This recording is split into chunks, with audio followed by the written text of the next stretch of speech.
अस्सलामु अलैकुम। आज की वीडियो है जी स्टेबलाइज़र के बारे में। अक्सर लोग ये कहते हैं कि स्टेबलाइज़र ज़रूरी है या कि नहीं।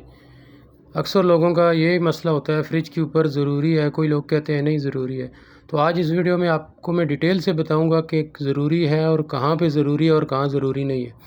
तो सबसे पहली ये बात है कि जी आपकी बिजली अगर 220 वोल्ट पूरे हैं और 200 तक आ रही है, यानी 200 तक आ रही है, तो स्टेबलाइज़र की ज़रूरत नहीं है, कोई इसकी ज़रूरत नहीं है। अप डाउन होने का यानी कि 220 और 200 के दरमियान है तो कोई ज़रूरी नहीं है। अगर 200 से कम आ रही है, जैसे ये देखें मेरे पास है, मेरे घर में अभी 223 चल रही है, तो मुझे स्टेबलाइज़र की ज़रूरत नहीं है फ्रिज के साथ। लेकिन जहाँ 200 से कम होगी बिजली, वहाँ कंप्रेसर का लोड बढ़ेगा। लोड बढ़ने की वजह से आपका कंप्रेसर को जलने का ख़तरा होगा।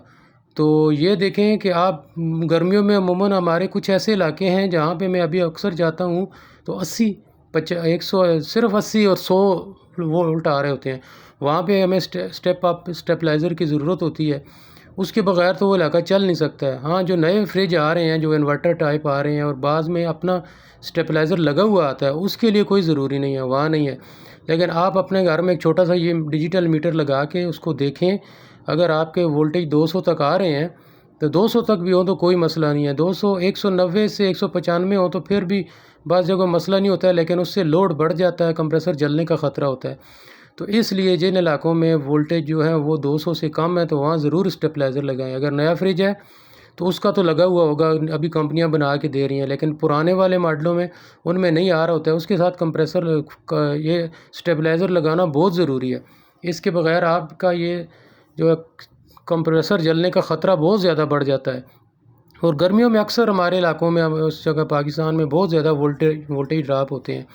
एक बात तो ये हो गई। दूसरी बात ये है जी कि जहाँ पे ये कि आप अपने घर में स्टेबलाइज़र, अगर आपकी बिजली पूरी भी है तो उसके लिए आपको टाइम डिले टाइमर चाहिए होगा। यानी अगर बिजली गई और फ़ौरन आ गई 1 मिनट के अंदर या 1.5 मिनट के अंदर या आधे मिनट के अंदर, तो उसके लिए आपको ज़रूरी है कि आपको टाइमर चाहिए कि जो 3 मिनट की रेस्ट दे हमारे कंप्रेसर को। तो अक्सर जो ऐसी मिलती नहीं है स्टेबलाइज़र में, वो टाइम डिले टाइमर होता है, तो इसके लिए भी ये लगाना ज़रूरी है। तो अगर आपके पास टाइम डिले है, वो अलहदा लग सकता है, तो 220 वोल्ट पूरे हैं, 200 के अंदर अंदर हैं, तो आपको टाइम इसकी लगाने की ज़रूरत नहीं है स्टेबलाइज़र की, इसकी कोई ज़रूरत नहीं है।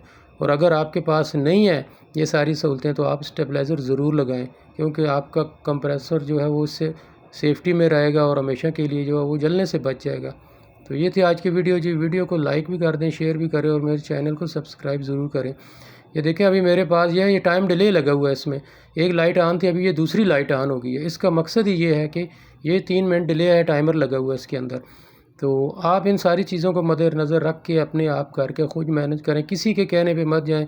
आप अपना घरों को देख लें, अगर टाइमर आपका बिजली पूरी है तो स्टेबलाइज़र की ज़रूरत नहीं, हाँ टाइमर ज़रूर लगाएं ताकि आपका फ्रिज जलने से बच जाए। अस्सलामु अलैकुम।